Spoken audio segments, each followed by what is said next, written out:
ਅੱਜ ਦੀ ਇਸ ਗੱਲਬਾਤ 'ਚ ਮੈਂ ਜਿਹੜੀ ਪੁਦੀਨੇ ਦੀ ਨਵੀਂ ਕਿਸਮ ਹੈ ਜਾਪਾਨੀ ਪੁਦੀਨੇ ਦੀ ਸਿਮ ਕ੍ਰਾਂਤੀ ਬਾਰੇ ਤੁਹਾਡੇ ਨਾਲ ਜਾਣਕਾਰੀ ਸਾਂਝੀ ਕਰਾਂਗੇ। ਸਭ ਤੋਂ ਪਹਿਲਾਂ ਮੈਂ ਦੱਸਣਾ ਚਾਹੁੰਦਾ ਵੀ ਇਹ ਅਸੀਂ 2020 'ਚ ਰਿਲੀਜ਼ ਕੀਤੀ ਆ ਸਿਮ ਕ੍ਰਾਂਤੀ ਜਾਪਾਨੀ ਪੁਦੀਨੇ ਦੀ ਕਿਸਮ ਆ। ਜਿਹੜੀ ਆਪਣੇ ਕੋਲ ਪਹਿਲਾਂ ਇੱਕ ਹੋਰ ਵੈਰਾਈਟੀ ਹੈ ਕੋਸੀ ਆ।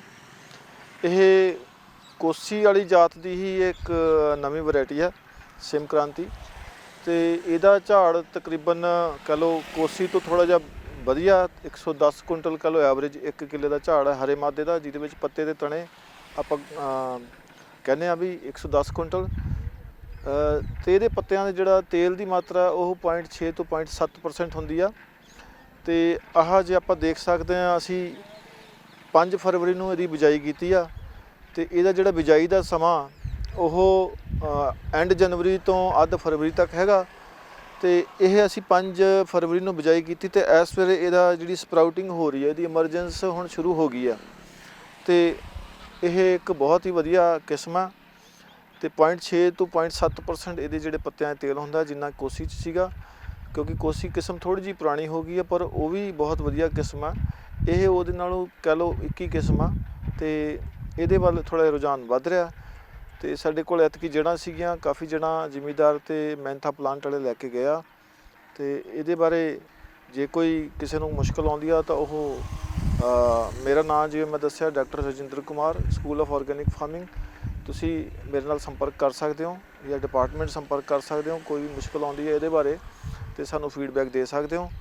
ਅਤੇ ਇਹ ਜਿਵੇਂ ਹੁਣ ਆਪਾਂ ਅੱਧ ਫਰਵਰੀ ਤੱਕ ਲਾ ਕੇ ਅਤੇ ਇਹਨੇ ਕਹਿ ਲਓ 140 ਤੋਂ 150 ਦਿਨਾਂ 'ਚ ਤਿਆਰ ਹੋ ਜਾਣਾ, ਜਿਹੜਾ ਕਿ ਜੂਨ ਦੇ ਦੂਜੇ ਤੀਜੇ ਹਫਤੇ 'ਚ ਇਹ ਤਿਆਰ ਹੋ ਜਾਂਦੀ ਆ। ਇਹਦਾ ਜਿਹੜਾ ਕਟਾਈ ਦਾ ਸਹੀ ਸਮਾਂ ਉਹ ਜਦੋਂ ਇਹਨੂੰ ਕੋਈ ਵੀ ਆਪਾਂ ਖੇਤ ਦੇਖਦੇ ਇੱਕ ਅੱਧਾ ਫੁੱਲ ਵੀ ਆ ਜਾਂਦਾ, ਉਹ ਸਹੀ ਸਮਾਂ ਜਾਂ ਇਹਦੇ ਹੇਠਲੇ ਪੱਤੇ ਜਦੋਂ ਪੀਲੇ ਹੋਣੇ ਸ਼ੁਰੂ ਹੋ ਜਾਣ ਉਹ ਉਦੋਂ ਆਪਾਂ ਕਹਿੰਦੇ ਹਾਂ ਵੀ ਇਹਦੀ ਕਟਾਈ ਕਰ ਲਓ। ਇਹ ਤੋਂ ਆਪਾਂ ਜੇ ਲੇਟ ਜਾਂਦੇ ਹਾਂ, ਪਿੱਛੇ ਕਰਦੇ ਹਾਂ ਕਟਾਈ, ਤਾਂ ਇਹਦੇ ਜਿਹੜੀ ਤੇਲ ਦੀ ਮਾਤਰਾ ਉਹ ਘੱਟ ਜਾਂਦੀ ਆ, ਫਿਰ ਆਪਣਾ ਨੁਕਸਾਨ ਹੁੰਦਾ ਹੈ। ਇਸ ਕਰਕੇ ਜਿਹੜਾ ਇਹਦਾ ਸਹੀ ਸਮਾਂ ਬਿਜਾਈ ਦਾ ਉਹ ਜ਼ਰੂਰ ਧਿਆਨ 'ਚ ਰੱਖਣਾ ਹੈ। ਅਖੀਰ ਜਨਵਰੀ ਤੋਂ ਲੈ ਕੇ ਅੱਧ ਫਰਵਰੀ, ਅਤੇ ਕਟਾਈ ਦਾ ਸਮਾਂ ਜਿਹੜਾ ਹੈ ਉਹ ਤਕਰੀਬਨ 140 ਤੋਂ 150 ਦਿਨ ਬਾਅਦ ਜਦੋਂ ਆਪਾਂ ਕਰਦੇ ਹਾਂ ਤਾਂ ਆਪਾਂ ਨੂੰ ਇਹਦਾ ਪੂਰਾ ਝਾੜ ਮਿਲਦਾ। ਮੇਰਾ ਨਾਮ doctor Vinay Sindhu, school of organic farming. ਇਹ ਇੱਕ ਨਵੀਂ ਸਿਫਾਰਿਸ਼ ਹੈ ਹਾੜੀ ਦੇ ਵਿੱਚ ਗੋਭੀ ਸਰੋਂ ਦੀ ਜੈਵਿਕ ਕਾਸ਼ਤ ਦੇ ਲਈ। ਇਸ ਦੇ ਲਈ ਤਕਰੀਬਨ 1.5 ਕਿਲੋ ਬੀਜ ਪ੍ਰਤੀ ਏਕੜ ਵਰਤਣਾ ਹੈ ਅਤੇ ਕਤਾਰ ਤੋਂ ਕਤਾਰ ਜਿਹੜਾ ਫਾਸਲਾ ਹੈ 67 ਸੈਂਟੀਮੀਟਰ, ਬੂਟੇ ਤੋਂ ਬੂਟੇ ਦਾ ਫਾਸਲਾ ਤਕਰੀਬਨ 10 ਸੈਂਟੀਮੀਟਰ ਰੱਖਣਾ। ਗੋਭੀ ਸਰੋਂ ਦੀ ਖੁਰਾਕੀ ਤੱਤਾਂ ਦੀ ਪੂਰਤੀ ਦੇ ਲਈ 40 ਕੁਇੰਟਲ ਗਲੀ ਸੜੀ ਸੁੱਕੀ ਰੂੜੀ, ਜਿਸ ਦੇ ਵਿੱਚ ਤਕਰੀਬਨ 1% ਨਾਈਟ੍ਰੋਜਨ ਤੱਤ ਹੁੰਦਾ ਹੈ, ਉਸ ਦੀ ਵਰਤੋਂ ਕਰਨੀ ਚਾਹੀਦੀ। ਰੂੜੀ ਖਾਦ ਦੀ ਮਾਤਰਾ ਉਸ ਦੇ ਵਿੱਚ ਮੌਜੂਦ ਨਾਈਟ੍ਰੋਜਨ ਤੱਤ ਦੀ ਮਾਤਰਾ ਦੇ ਹਿਸਾਬ ਨਾਲ ਘਟਾਈ ਜਾਂ ਵਧਾਈ ਜਾ ਸਕਦੀ ਹੈ। ਬਿਜਾਈ ਤੋਂ 50 ਦਿਨਾਂ ਬਾਅਦ ਤਕਰੀਬਨ 15 ਦਿਨ ਦੇ ਵਕਫੇ ਦੇ ਨੀਮ ਯੁਕਤ ਰੂੜੀ ਦੇ ਅਰਕ ਦੀ 3 ਸਪਰੇਆਂ ਜਿਹੜੀਆਂ ਨੇ ਉਹ ਕਰਨੀਆਂ ਨੇ। ਰੂੜੀ ਦੇ ਅਰਕ ਨੂੰ ਤਿਆਰ ਕਰਨ ਦੇ ਲਈ ਇੱਕ ਪਲਾਸਟਿਕ ਦੇ ਡਰਮ ਦੇ ਵਿੱਚ 30 ਲੀਟਰ ਪਾਣੀ ਅਤੇ 10 ਕਿਲੋ ਜਿਹੜਾ ਰੂੜੀ ਹੈ ਉਹਦੇ ਨਾਲ 3 ਕਿਲੋ ਜਿਹੜੇ ਨਿੰਮ ਦੇ ਪੱਤੇ ਉਹਨਾਂ ਦਾ ਘੋਲ ਬਣਾ ਲੈਣਾ ਹੈ। ਇਸ ਘੋਲ ਨੂੰ ਤਕਰੀਬਨ 10 ਤੋਂ 15 ਦਿਨ ਦੇ ਲਈ ਛਾਵੇਂ ਰੱਖਣਾ ਹੈ ਅਤੇ ਥੋੜ੍ਹੇ 2 ਦਿਨਾਂ ਦੇ ਵਕਫੇ ਦੇ ਉੱਤੇ ਇਹਨੂੰ ਲਗਾਤਾਰ ਹਿਲਾਉਂਦੇ ਰਹਿਣਾ ਹੈ। 15-20 ਦਿਨਾਂ ਤੋਂ ਬਾਅਦ ਇਹਨੂੰ ਪੁਣ ਕੇ ਅਤੇ ਇਹਦੀ ਸਪਰੇਅ ਜਿਹੜੀ ਹੈ ਉਹ ਕਰਨੀ ਆ। ਸਪਰੇਅ ਕਰਨ ਵੇਲੇ ਇੱਕ ਹਿੱਸਾ ਜਿਹੜਾ ਹੈ ਨੀਮ ਯੁਕਤ FYM ਐਕਸਟ੍ਰੈਕਟ ਜਿਹੜਾ ਹੈ ਉਹਦਾ, ਅਤੇ 2 ਹਿੱਸੇ ਪਾਣੀ ਦੇ ਇਹਨਾਂ ਦੀ ਵਰਤੋਂ ਕਰਨੀ ਆ। ਇਹ ਤੁਸੀਂ ਵੇਖ ਸਕਦੇ ਹੋ ਗੋਭੀ ਸਰੋਂ ਦੇ ਵਿੱਚ ਇਹਦੀ ਜਿਹੜੀ ਸਿਫਾਰਿਸ਼ ਹੈ ਉਹ 67 ਸੈਂਟੀਮੀਟਰ 'ਤੇ ਕਤਾਰ ਤੋਂ ਕਤਾਰ ਦੀ। ਇਸ ਕਰਕੇ ਨਦੀਨਾਂ ਦੀ ਰੋਕਥਾਮ ਦੇ ਲਈ ਬਿਜਾਈ ਤੋਂ 25 ਦਿਨਾਂ ਤੋਂ ਬਾਅਦ ਅਤੇ 45 ਦਿਨਾਂ ਤੋਂ ਬਾਅਦ 2 ਗੁਡਾਈਆਂ ਟਰੈਕਟਰ ਦੇ ਨਾਲ ਜਾਂ ਪਾਵਰ ਵੀਡਰ ਦੇ ਨਾਲ ਕੀਤੀਆਂ ਜਾ ਸਕਦੀਆਂ ਨੇ। ਲੋਡ ਪੈਣ 'ਤੇ ਬਾਕੀ ਬਚੇ ਹੋਏ ਨਦੀਨਾਂ ਨੂੰ ਹੱਥਾਂ ਨਾਲ ਵੀ ਕੱਢਿਆ ਜਾ ਸਕਦਾ ਹੈ।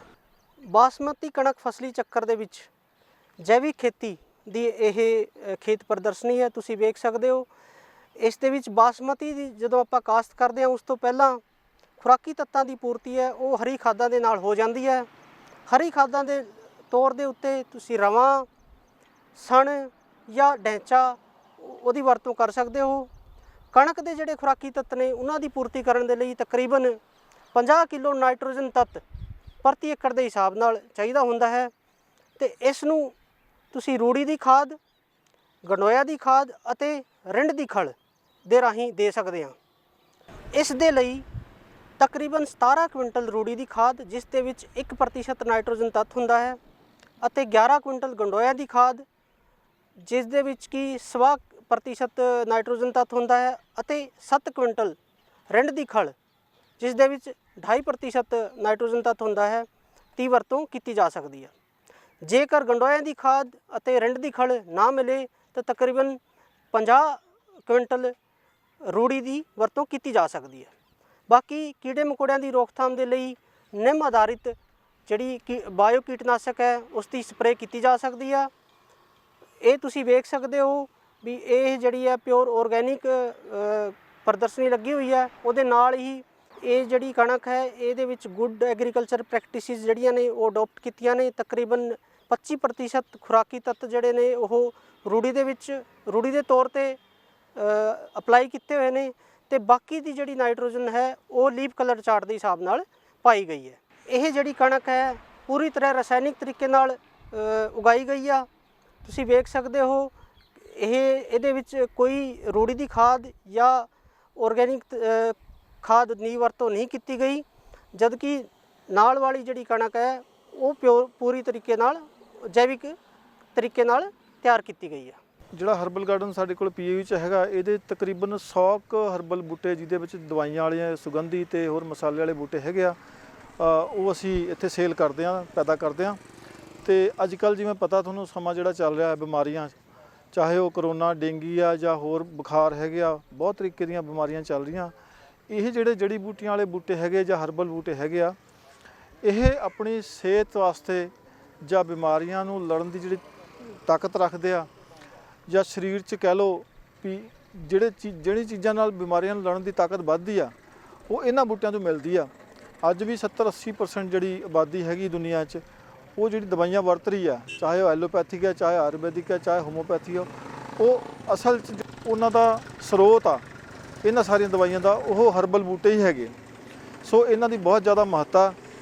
ਇਹ ਸੀਜ਼ਨ ਦੇ ਹਿਸਾਬ ਨਾਲ ਸਾਡੇ ਕੋਲ, ਜਿਵੇਂ ਹੁਣ ਸਤੰਬਰ ਦਾ ਮੌਸਮ ਚੱਲਦਾ, ਸਤੰਬਰ ਮੇਲਾ ਹੈਗਾ ਜਾਂ ਸਤੰਬਰ ਦਾ ਮਹੀਨਾ, ਇਹਦੇ ਵਿੱਚ ਤਕਰੀਬਨ 15-20 ਕਿਸਮਾਂ ਸਾਡੇ ਕੋਲ ਇਸ ਵੇਲੇ ਹੈਗੀਆਂ, ਜਿਹੜੀਆਂ ਜ਼ਿਮੀਂਦਾਰਾਂ ਨੂੰ ਅਸੀਂ ਸੇਲ ਕਰ ਰਹੇ ਹਾਂ।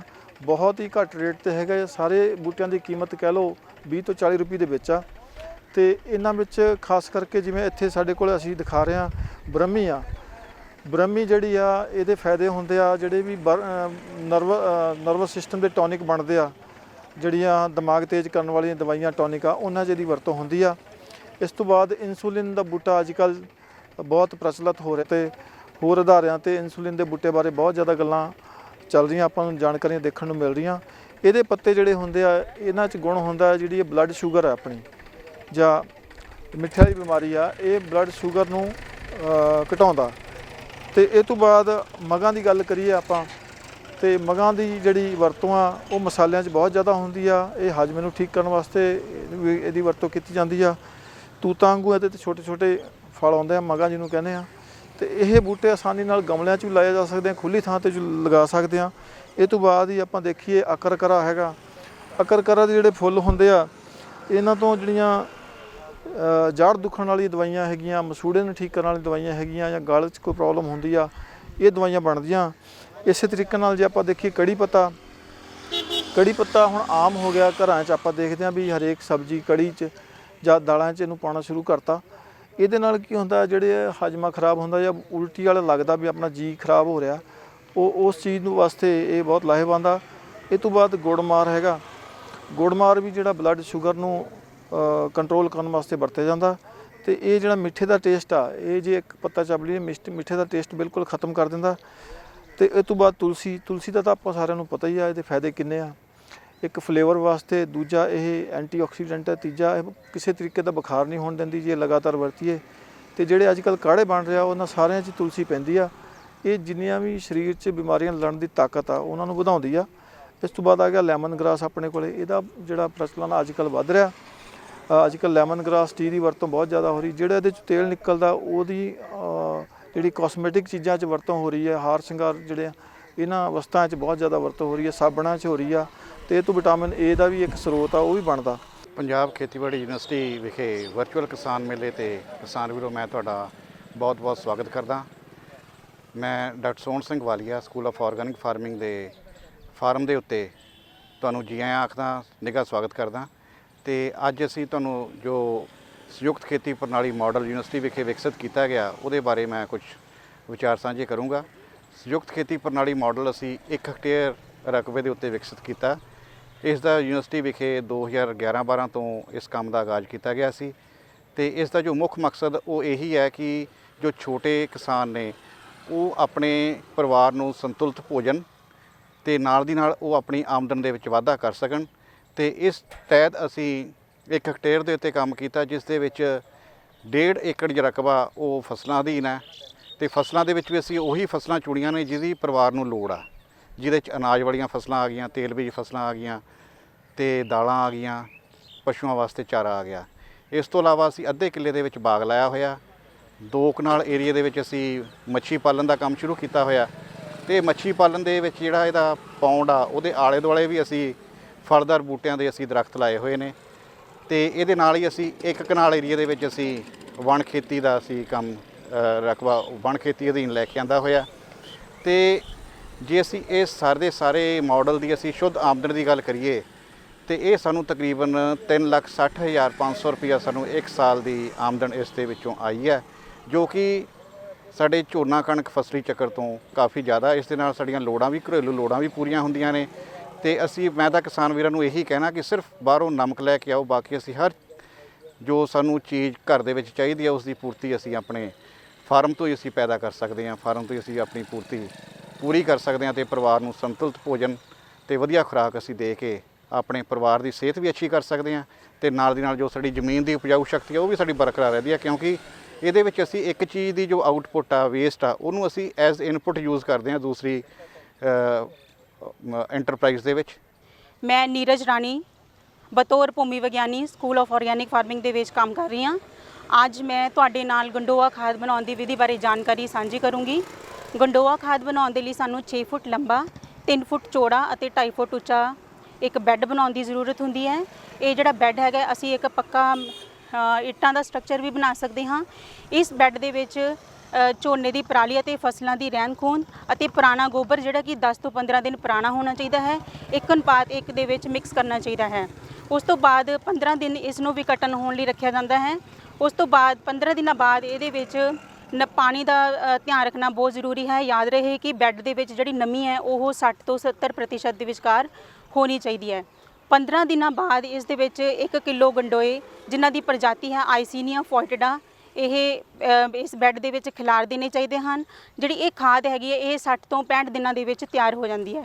ਇਸ ਤਿਆਰ ਖਾਦ ਦੇ ਵਿੱਚ ਗੰਡੋਇਆਂ ਦੇ ਬੱਚੇ ਅਤੇ ਕੋਕੋਨਸ ਵੀ ਹੁੰਦੇ ਹਨ, ਜਿਹੜੇ ਕਿ 4 ਮਿਲੀਮੀਟਰ ਦੀ ਛਾਨਣੀ ਲੈ ਕੇ ਛਾਨੇ ਜਾਂਦੇ ਹਨ। ਜਿਹੜੇ ਗੰਡੋਏ ਔਰ ਗੰਡੋਇਆਂ ਦੇ ਬੱਚੇ ਅਤੇ ਕੋਕੋਨਸ ਹੈ ਜਿਹੜੇ ਉਹ ਦੂਸਰੇ ਬੈੱਡ ਦੇ ਵਿੱਚ ਪ੍ਰਯੋਗ ਕੀਤੇ ਜਾ ਸਕਦੇ ਹਨ।